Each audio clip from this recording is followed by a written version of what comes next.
Yes, yo mga kachoko, magandang araw sa inyong lahat. At welcome back sa panibago nating vlog. Pasensyahan nyo na kung matigas ang Tagalog ko, alam mo na, Bisalog ako. Bisayang nakapunta ng Maynila at nagtagalog na. Ngayon alam nyo na kung bakit, ay siyangani. For today's video nga pala ay isasama ko kayo sa aming family road trip papuntang Real Quezon. Oo, naging paborito ko na talaga at ng family ko puntahan ng Real Quezon. Kasi sa ganda nga ba naman ng lugar. At napaka-relaxing at isa pa, walang signal doon. Kaya pwede ako magtago sa naniningil sa akin ng utang para di niya ako makontak. Biro lang pero totoo talaga. May bagong din-develop pala na resort si Airpods doon. Pero sa ngayon, di pa siya open sa public since inaayos pa yung mga facilities. Sa ngayon, kami munang family ang mag-bonding doon. Abangan nyo na lang kung kailan namin i-open sa public para pwede na kayo mag-rides at mag-relax doon kasama ang family nyo at barkada nyo. Dito nga pala kami dumaan sa Tanay kasi gusto rin ni Mrs. dumaan sa Regina Rica dahil Holy Week. Sabado de Gloria ang araw na to. Isa ka rin ba sa pumunta ng Regina Rica noong Holy Week? Sigurado naranasan mo rin makipagsiksikan dito. Grabe yung traffic dito. Akala ko Manila lang yung matraffic. Pero 1 year and 6 months sa pila, nakapasok rin kami. Joke lang. Ay talaga namang hingaling ka bago makarating sa simbahan sa sobrang tirik dito. Syempre kailangan natin samahan si Mrs. Baka magalit, yari ako. Pero pera biro mga katsuka, ang ganda ng lugar na to, promise. Kaya dinadayo ito ng maraming tao lalo at Holy Week. Pagkatapos nga magsimba at magdasal, bumiyahe na ulit kami. Narating agad namin ang sikat na puntahan ng mga riders, ang Little Baguio ng Infanta Quezon. Makita mo sa arko. Tamang-tama at sumisenyas na rin si mami na nakakain na ng lunch. Ay syempre, saan ba kami kakain? Dito na sa Kilometer 90 restaurant. Kung nakarating ka ng Infanta, I'm sure nakakain ka na rin dito. Habang naghihintay ng 1 year and 6 months ulit sa aming order na pagkain, ay kitang-kita na sa mga mukha namin na ang tingin namin sa plato ay ulam na. Joke yun. Pero walang halong biro, matagal talaga maserve ang food. Sa dami ng kumakain dito, kaya kung gutom na gutom ka na, huwag kang mag-expect na makakain ka kaagad ha. Giatay mo dong oy. Pero huwag kang mainip sa paghihintay dahil pwede kang mag-ikot muna sa kanilang garden na tinatawag na Little Baguio.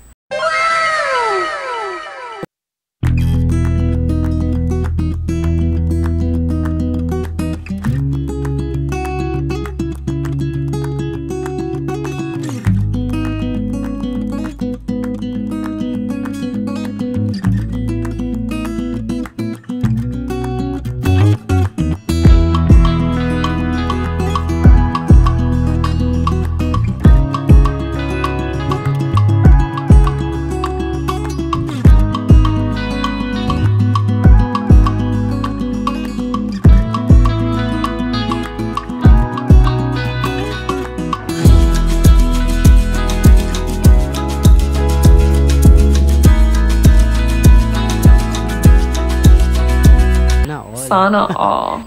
Dito sa lugar na to, ma-enjoy mo talaga yung biyahe dahil sa walang sawang bangkingan at mala Switzerland ang lugar.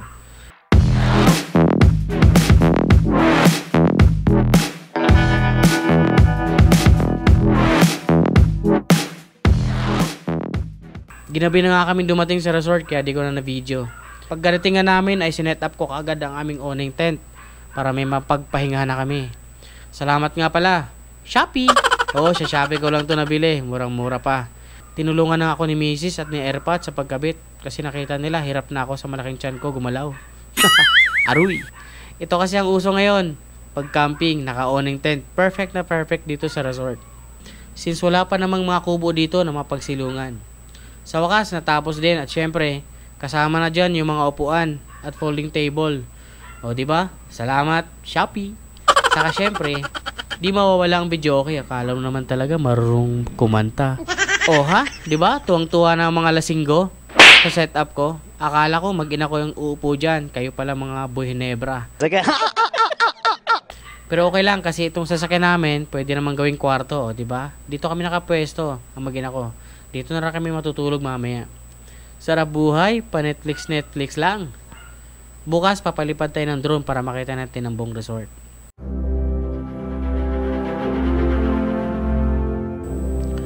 Ito ang isa sa nagustuhan namin sa Real Quezon ay yung kakaiba yung beach niya. Kasi hindi siya yung white sand, oo. Kasi ang hinahanap natin pagdating sa beach ay yung maputi at pino ang buhangin. At basta, iba yung energy at sobrang sarap pakinggan yung sounds ng mga bato na maririnig mo tuwing humahampas yung alon. Nakaka-relax talaga. Kaya kami, tuwang-tuwa makipaglaro sa alon at malilit na bato. Libre nga panghilo dito eh.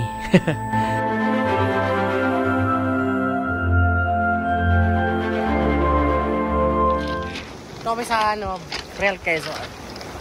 Batuhan Beach. Puro panghilod yung dito, buhangin. Oo. Yan yung panghilod na bato.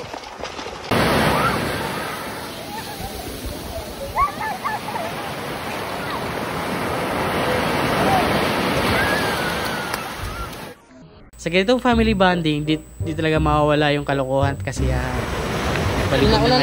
Nagpalibing na nga ng buhay yung pamangkin ko, Este. Nagpalubog sa buhangin pala. Kulibig daw kasi.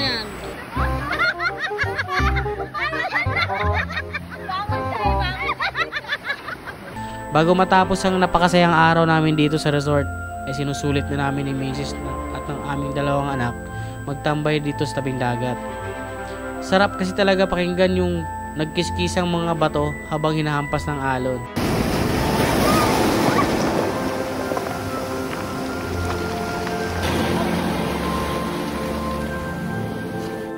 Sobrang nakakawala ng stress. Palubog na ang araw kaya naghanap na kami ni Mrs. ng malulutong ulam. At buti na lang may nahiraman kaming motor para mabilis makabili ng ulam. Sarap pagmotor dito, ang ganda ng kalsada. Kaya sa susunod, magmumotor kami ni Mrs. dito. Hanggang sa